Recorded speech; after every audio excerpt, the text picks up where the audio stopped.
Olá pessoal, de volta aqui ao canal Vando Soares. Olha, hoje eu trago um jornalista que para mim é um dos melhores deste país e que vai trazer um resumo que eu acho que é o resumo mais correto, mais perfeito e mais bem analisado do que aconteceu, principalmente depois que Jair Messias Bolsonaro se tornou presidente no final de 2018 para 19. E toda a opressão que ele sofreu e tudo o que aconteceu, os desmandos do STF e o que a gente está vivendo hoje, resultado de praticamente do que iniciou aquela perseguição em 2019. É um resumo bem bacana, bem dinâmico, dá para você compreender muito bem, bem esclarecedor. Eu acho que vale a pena você acompanhar na voz e na imagem do jornalista Fernão Lara Mesquita, um dos melhores jornalistas deste país. Agora, eu trago para vocês um resumo dos absurdos que o Brasil viveu nos últimos, e vive, né, nos últimos tempos. Analise com a gente a partir deste vídeo. Gente, essa história dessa reunião golpista é um troço de uma desonestidade para deixar roxo de vergonha aqueles dois ou três jornalistas tarimbados que ainda restam na televisão brasileira.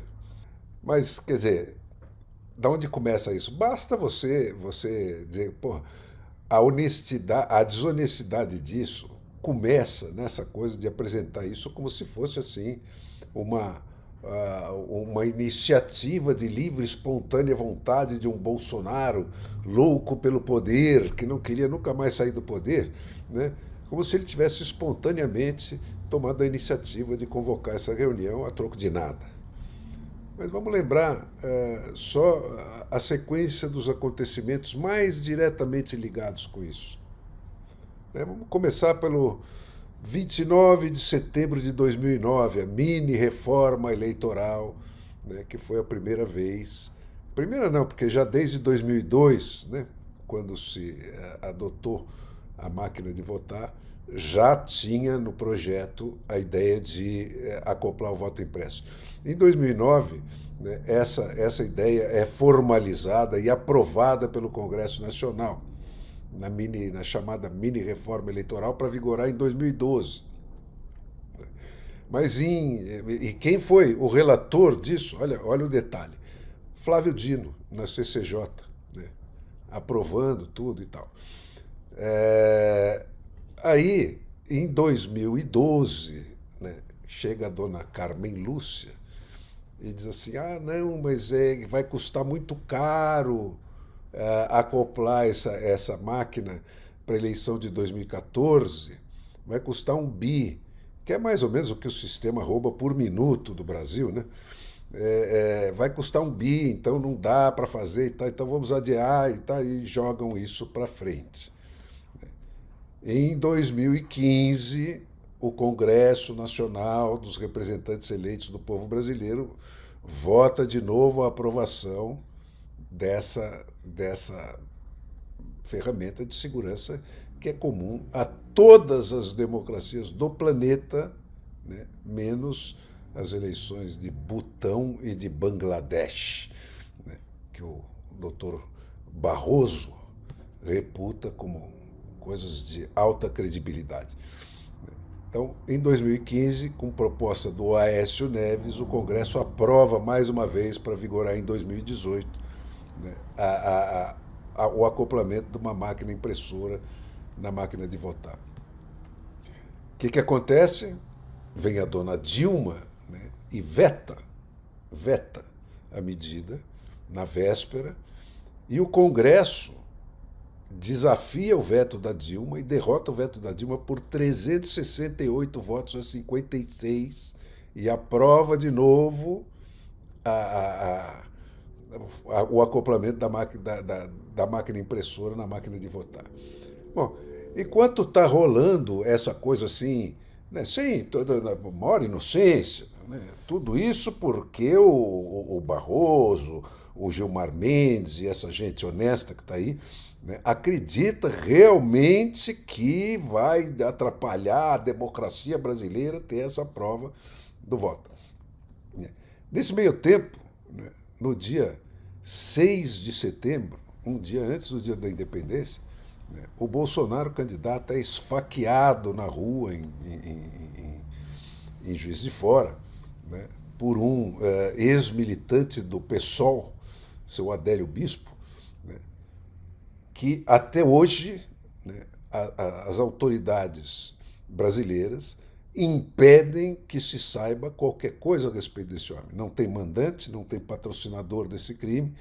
Aqueles advogados aerotransportados que choveram em Juiz de Fora na primeira meia hora depois que ele foi preso, tendo esfaqueado o candidato a presidente, né, caíram literalmente do céu, ninguém pagou por isso, não se sabe nada a respeito. Gente honesta, gente inocente, gente de boa fé acredita que é isso, que realmente é disso que se trata, né? Que tudo isso é porque realmente o Adélio Bispo não tem relação nenhuma com ninguém, né? E nada do que aconteceu tem a ver com nada, com política, foi um mero incidente. Aí, vamos prosseguindo, só para mencionar as mais votadas aí, né? Março de 2019, né, o Alexandre de Moraes instala o inquérito do fim do mundo. A pretexto de quê?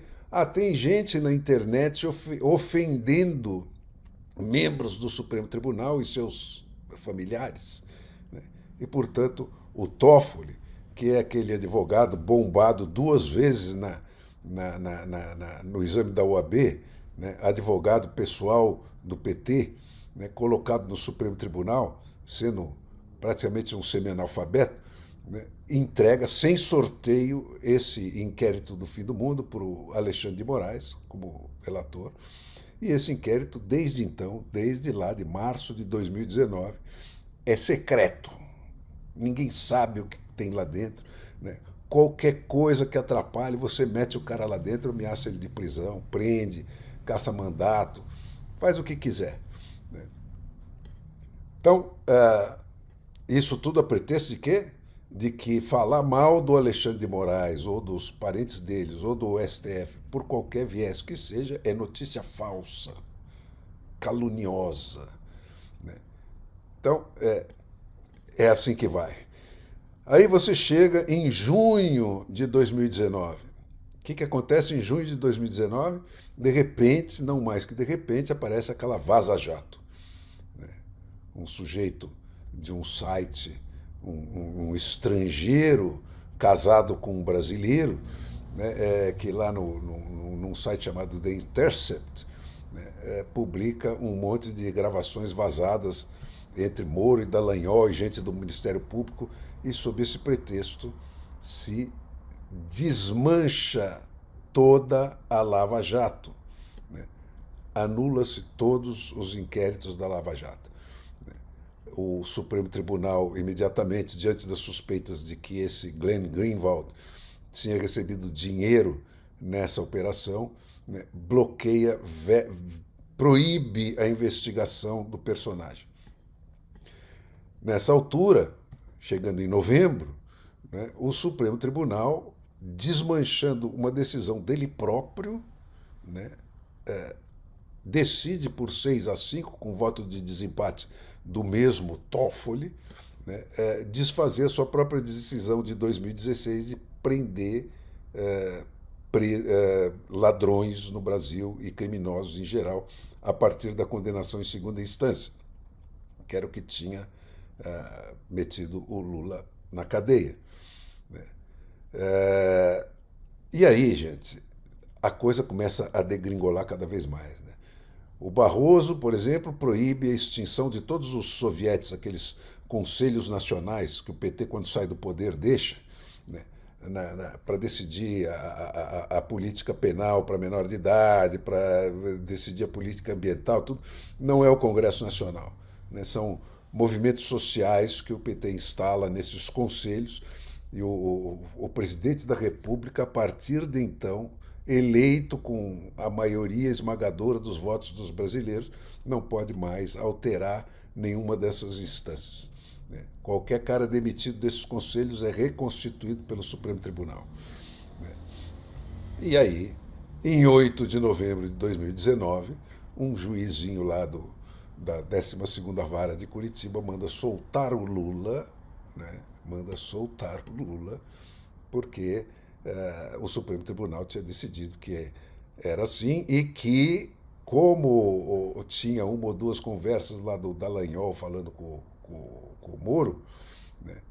Todo o processo da Lava Jato, toda aquela roubalheira, toda aquela putaria estava anulada, deixou de existir. Nesse momento, gente, o Brasil, concretamente, voltou para o século XVII. Né? Porque quando você anula a sentença perfeita e unânime, né, de 3 juízes de cada uma das 3 instâncias, então, total 9 juízes, do Poder Judiciário brasileiro condenando Lula, né, anula isso numa penada por uma decisão monocrática de alguém, você está eliminando o Poder Judiciário. Você está eliminando o sistema dos 3 poderes. Você está fazendo o Brasil retornar ao século XVII, ao absolutismo monárquico, né, onde só tem um rei que manda nas coisas, com um testa de ferro lá, que é o Alexandre de Moraes, no Supremo Tribunal. Então, ora um, ora outro, toma veste a carapuça de mandar fazer o que quer fazer, passando por cima do Congresso eleito, dos 3 poderes, do Judiciário, do Ministério Público. Tudo isso está eliminado desde aquele momento. Eles tomaram de assalto o Supremo Tribunal, que foi formalmente apresentado no Foro de São Paulo, onde se sentava a nata da antidemocracia e do crime organizado latino-americano, né, com as Farc colombianas do tráfico de cocaína, né, na tribuna de honra, né, como o instrumento do golpe, né, do novo modelo de golpe testado e festejado na Venezuela, né, criado no Foro de São Paulo e apresentado formalmente como o que é, né, uma maneira não de ganhar eleições, como diz o Barroso e o Zé Dirceu, mas de tomar o poder, que é uma coisa muito diferente. Então, daí para frente, cara, entra em cena a pandemia, que é só um acelerador desse processo. O Brasil já estava, nesta altura, desprovido de 3 poderes, né, de checks and balances, de qualquer coisa, né, submetido a um poder absolutista, né, com uma frente só, e aí começa aquele negócio. Né? Em dezembro de 2019, você tem o primeiro alarme lá em Wuhan, na China, de que tinha vazado aquele vírus. Né? Em janeiro de 2020, a China confirma que esse alarme tinha que ser alarme mesmo. E em março de 2020, o mundo é declarado sob pandemia. Né? E aí, gente, a coisa evolui para uma relação de frente contra o Bolsonaro. Não é mais só um truque de passa-moleque nas instituições, aquela coisa que torna as coisas mais confusas. Agora passa a ser de frente, tiro na cara do presidente. E aí vem aquela sucessão. Né? Estados e municípios acima do presidente na formulação da política de isolamento forçado. Isso em março. Em abril, o Weintraub, ministro da Educação, né, é processado no STF por racismo, né, por ter dito que a praga vinha da China. Né. Ainda em março, no dia 30, o Gilmar nega um pedido do Eduardo Bolsonaro para sustar a extensão da CPMI das fake news, que pretendia fazer o inquérito do fim do mundo não terminar nunca mais. Em maio, o Barroso proíbe a expulsão de diplomatas venezuelanos que tinha sido determinada pelo Bolsonaro, seguindo o preceito de que o Brasil não se relaciona com ditaduras, né, que está na Constituição. Ainda em maio, diante da guerra de números, que já tinha começado com a história de quantos morreram ou não morreram, quantos estavam ou não contaminados pelo coronavírus, né, o Supremo Tribunal proíbe o compartilhamento de dados das telefônicas com o IBGE, que foi uma medida proposta pelo Bolsonaro para saber exatamente quem estava ou não contaminado. Então, proíbe-se a medição, né, alegando que direito à intimidade e outras pataquadas de Dona Rosa Weber, né, que é aquela senhora que não muito técnica, uma grande jurista, juíza do trabalho, né, naquela mutreta que chamava juíza do trabalho, aquela mutreta do Getúlio Vargas. Aí vem a proibição de entrevistas de agentes do trabalho com funcionários públicos para confirmar ou não se o cara estava ausente por coronavírus ou não. A proibição do acesso às informações de ausência no trabalho do setor público inteiro. Tudo em sequência. Aí proíbem uma campanha que o Bolsonaro tenta fazer contra o isolamento por causa da ameaça que isso implicava para a economia. Aí obrigam o Bolsonaro a entregar um exame pessoal dele para saber se ele tinha feito ou não testes de coronavírus. Aí a coisa sai de novo para outra etapa desse processo de desgaste e de ataque frontal à pessoa do presidente. Em abril de 2020, o Alexandre de Moraes proíbe a nomeação do Alexandre Ramagem como chefe da Polícia Federal do presidente da República. Uma coisa completamente inusitada, violando todas as leis e a Constituição. De 2019, gente, 34% das ações abertas pelo Supremo contra o governo tiveram decisão no mesmo ano. Em 2020 passou para 69% das ações. E o tempo médio entre a atuação e a primeira decisão passou de 70 dias em 2019 para 23 em 2020.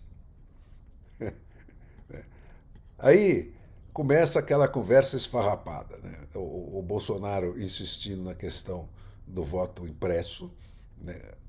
3 vezes aprovado pelo Congresso Nacional, 3 vezes anulado pela panelinha lulista do Supremo Tribunal, né? Sempre com aquela conversa esfarrapada. As denúncias de fraude do Bolsonaro não têm provas, quando a questão é exatamente a impossibilidade de se provar se tem ou não tem fraude. Então, a má-fé desse argumento já é ofensiva à inteligência bastante para mostrar qual é o grau de honestidade que existe nessa história toda. Né? Aí, em cima disso, o Bolsonaro é incluído no inquérito secreto das fake news por abuso de poder econômico e político, uso indevido dos meios de comunicação social, corrupção, fraude, condutas vedadas a agentes públicos e propaganda extemporânea. Por quê? Porque ele foi lá na televisão e apresentou provas de que os computadores do Tribunal Eleitoral tinham sido invadidos tanto em 2014 quanto em 2018. Tudo isso, né, foi apreciado por quem? Por aquele sujeito lá do tapinha na bochecha, missão dada, missão cumprida. Aquele da família de grife, né, que anda por Nova York vestindo 2, 3 milhões de dólares cada um, né, de coisas cafonérrimas. Né? E o Bolsonaro é implicado no processo das fake news que ninguém sabe o que é. Né? Você sabe as penas que ele implica. Em agosto de 2021, o projeto do acoplamento da impressora à urna vai de novo para o Congresso e ganha por 229 a 218, mas o Supremo Tribunal tinha imposto um quórum especial, né, que não consegue ser atingido porque o Barroso passa a semana inteira no plenário lá para garantir que, como ele disse na saída desse esforço concentrado, né, para garantir que eleição não se ganha, eleição se toma. E só então, gente, no dia 5 de julho de 2022, depois de toda essa sequência de porradas, né, que destruiu com todas as instituições brasileiras, é que se dá a tal reunião golpista do Bolsonaro, filmada, convocada, discutida e debatida do modo como está nas televisões. Né? Se fosse uma coisa para armar um golpe, imagine se estaria assim. Né? Onde foram estudados quais eram os instrumentos de defesa contra o golpe que estava em curso, previstos na Constituição, né? Que foi aquela reunião que terminou inconclusiva, não se transformou em nenhum tipo de movimento ou de ação. É esse o tal, a tal reunião golpista. Aí, gente, vem as eleições. Em outubro de 2022, você tem essa sequência. Né? Desde um pouco antes de outubro de 2022, você tem essa sequência. A retirada do ar de peças de campanha de Bolsonaro passa a ser sumária, de ofício. Não precisa nenhum partido, nem o Ministério Público e nenhum julgamento do tribunal. O Alexandre de Moraes decide o que pode e o que não pode na hora, né? Por ordem dele, pessoal. Né? A mesma coisa para os direitos de resposta para o Lula. Né? São feitos sem que ninguém peça, por decisão pessoal do Alexandre de Moraes. Né? A Jovem Pan é censurada, proibida de mencionar a biografia real do Lula, proibida de usar as figuras da descondenação, do ex-presidiário, do ladrão, né, do descondenado. Né. Tem os seus comentaristas expulsos da televisão por ordem dos tribunais que ameaçavam fechar a Jovem Pan nos bastidores. Né. E proibida também de mencionar o apreço do Lula pelos ditadores como Nicolás Maduro e companhia, proibida de mencionar os empréstimos do BNDES a esses criminosos feitos durante os governos do PT. Até o ministro Marco Aurélio Mello, do Supremo Tribunal Federal, foi censurado, né, porque o Bolsonaro incluiu na campanha dele uma declaração dele dizendo que o Supremo, aspas, o Supremo não inocentou o Lula, o Supremo assentou a nulidade dos processos crime, o que implica o retorno à fase anterior, à fase inicial. Fecho aspas. Essa frase foi proibida de aparecer na campanha. O ministro do Supremo Tribunal foi censurado. Na reta final, eles reduziram o prazo para retirada das matérias denunciadas pelo Alexandre de Moraes a 2 horas, sob pena de 150 mil de multa por hora a mais. E esse prazo caiu para 1 hora nos 2 dias antes da eleição. Nesse meio tempo, foram fechados sites em diversas plataformas, desmonetizados jornalistas e até empresas inteiras como a Jovem Pan. Foram feitas demissões sumárias, foram presos jornalistas, foram exilados jornalistas, né? E por aí, cara, proibição das imagens do 7 de setembro na campanha do Bolsonaro, proibição do enterro da rainha, a recusa de cobrar a publicação das peças sonegadas na campanha eleitoral lá nos últimos dias. Né? Simplesmente foram sonegadas, não foram reproduzidas nas rádios do Brasil inteiro.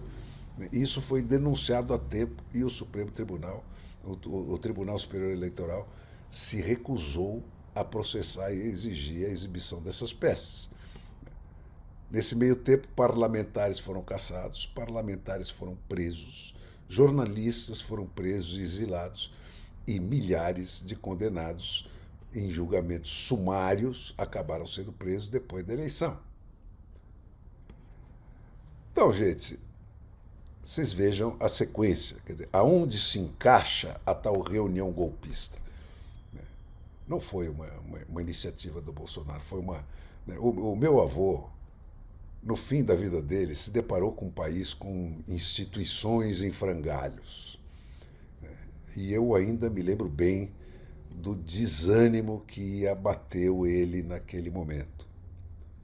Mas ele era feliz e não sabia, gente. As instituições estavam podres, mas o Brasil estava sadio. E reagiu para se manter livre. Hoje, não é mais de instituições em frangalhos que se trata. Nós temos um país inteiro em frangalhos. E até pior, o mundo está em frangalhos.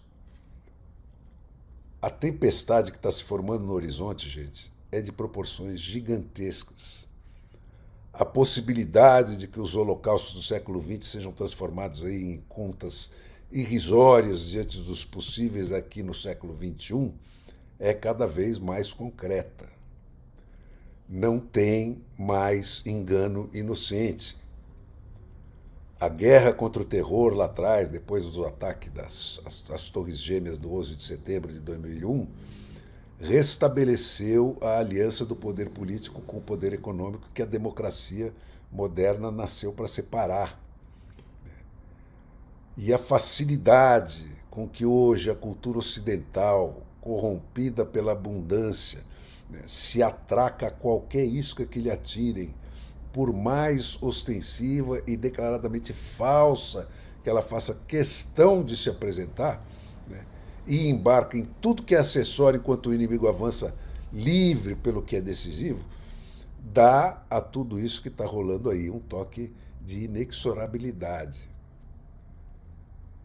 Essa história, gente, quase ininterrupta da opressão do homem pelo homem é circular. E é só nessa retazinha final, pós-democracia ponto 3, que se abrem as interrupções reais que tão poucos tiveram a oportunidade de viver nessa longa história de opressão. A tecnologia, gente, tornou possível a instalação de um poder absolutista de alcance global, que, como todos os precedentes na longa história da opressão do homem pelo homem, se apoia prosaicamente na censura, na violência e no controle do direito ao trabalho. E sempre que a tecnologia torna isso possível, é a isso que se atiram os doentes do poder. O último salto desse gênero, gente, de proporções aí modestamente continentais, foi o papado e durou 1000 anos. O submundo nunca teve tão afinado. Ninguém mais está escondendo o jogo. Todas as bandidagens dançam para a mesma música. Você, eu, todos nós e a nossa liberdade estamos declaradamente ameaçados de morte. Hoje, para censurar o planeta inteiro e escolher quem fica dentro e quem fica fora do jogo econômico, gente, basta censurar 4 ou 5 ecossistemas de informação e de infraestrutura de produção e de comércio que têm alcance global. Não tem mais para onde correr, não tem mais para onde fugir. E é por isso que eu repito para vocês, com toda clareza e com toda tranquilidade de consciência, acreditar no golpe que não houve e não no golpe que está havendo e que não se restringe só ao Brasil, como se vê nesse cemitério moral aí que com raríssimas exceções virou o jornalismo brasileiro, né? Escolher acreditar no golpe e não no golpe diante de todo o clamor da desonestidade assumida dessa atitude, não é uma questão que responde aos fatos e nem pode ser atribuída a uma opinião informada. Responde, gente, só ao tipo de massa de que é feito o sujeito que faz essa escolha. Gente, tome tento, meu amigo. A escolha de agora vai ser a escolha das próximas gerações da sua descendência. Essa história está indo para o seu último capítulo.